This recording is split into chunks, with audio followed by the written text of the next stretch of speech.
मित्रांनो, प्रवीचा प्रेमपूर्वक नमस्कार. सुखाचा सुकाळ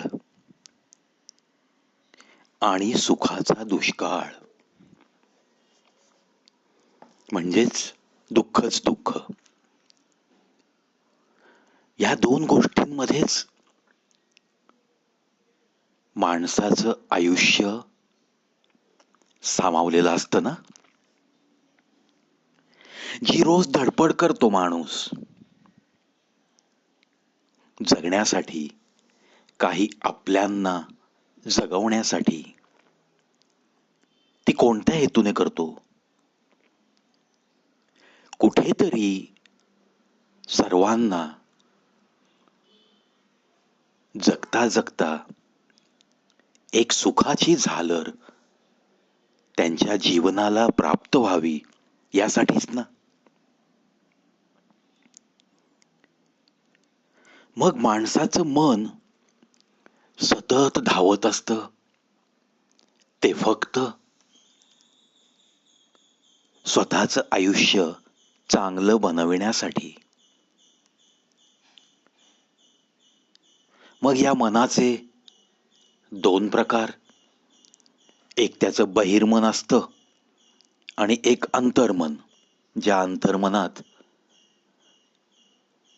प्रचंड हलकल्लोळ माजलेला असतो नेहमी.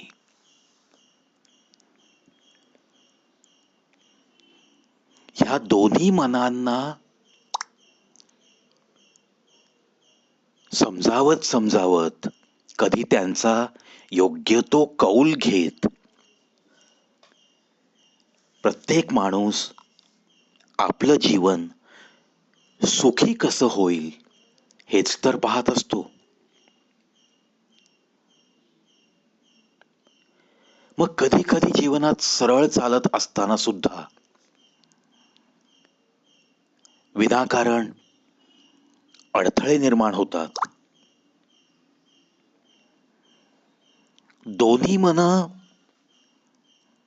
जेव्हा छान संवाद साधत असतात, म्हणजे माणसाचं बहिर्मन आणि अंतर्मन यांचा जर संवाद योग्य रीतीने चालू राहिला तरच त्याला सुख उपभोगता येतं.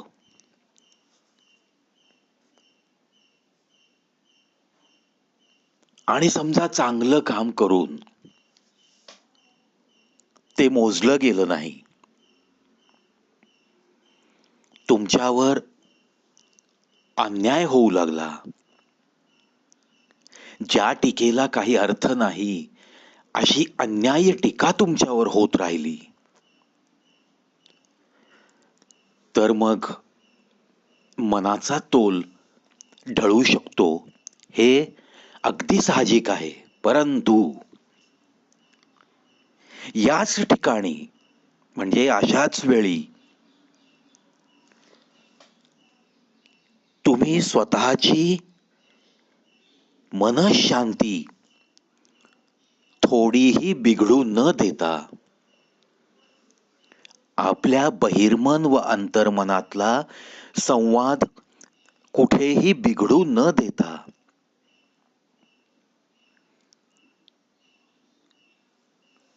तुम्हाला चालत राहावं लागतं. त्या टीकेला अगदी बोलून प्रत्युत्तर देण्याची गरज नाही. फक्त तुम्ही स्वतःला इतकंच सांभाळायचंय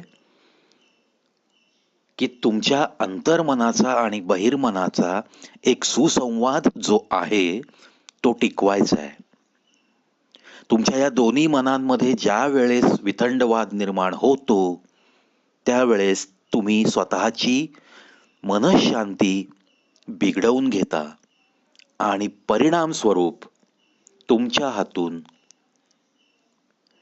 जे व्हायला नको, ज्या चुका घडायला नकोत, त्याच चुका करून तुम्ही टीका करणाऱ्यांना जास्त मुभा देता.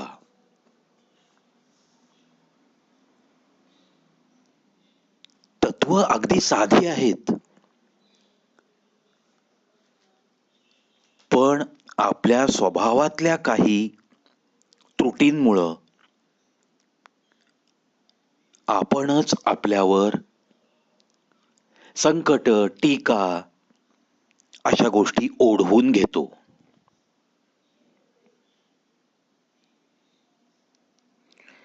आणि मग असं घडल्यानंतर तुम्ही जर नशिबाला दोष देत बसलात तर ती अजून एक मोठी चूकच म्हणावी लागेल.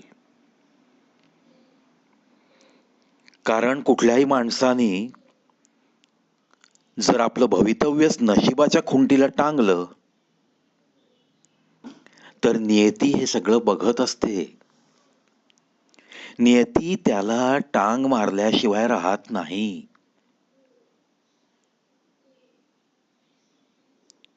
म्हणून मुख्य गोष्ट तुमचं बहिर्मन आणि अंतर्मन यांच्यामध्ये कधीही वितंडवाद होऊ देऊ नये एवढीच आपल्याला काळजी घ्यायची आहे. आपलाच आपल्याशी एक सुसंवाद जिथं असतो तिथं मला नाही वाटत की फार मोठं संकट कधी त्या माणसाला त्रास देऊ शकतं. संवाद हा स्वतःचा स्वतःशी असू शकतो हेच कित्येक लोकांना माहीत नसतं. त्यांना वाटतं संवाद हा फक्त दोन व्यक्तींमध्ये असतो. तो तर असतोच. तो संवाद तुमच्या एका छताखाली राहणाऱ्या सर्व माणसांमध्ये एक चांगल्या प्रकारचा संवाद असेल तरच त्याला घरपण येतं. नाहीतर मग तो एक नुसता आडोसा असतो. चार खांब, चार भिंती आणि एक छत. चला आपण आपल्याशीच संवाद थोडा वाढवूयात. स्वतः जेव्हा आपण स्वतःच्या अंतर्मनाशी संवाद साधतो तेव्हा खरंच सांगतो मित्रांनो, रोज तुमचीच थोडी थोडी प्रगती झालेली तुम्हालाच दिसून येईल. अशाच छोट्या छोट्या गोष्टींसह भेटत राहील हा प्रवी तुम्हाला. पाहत राहा, ऐकत राहा कवी प्रवीच शो यूट्यूबवर.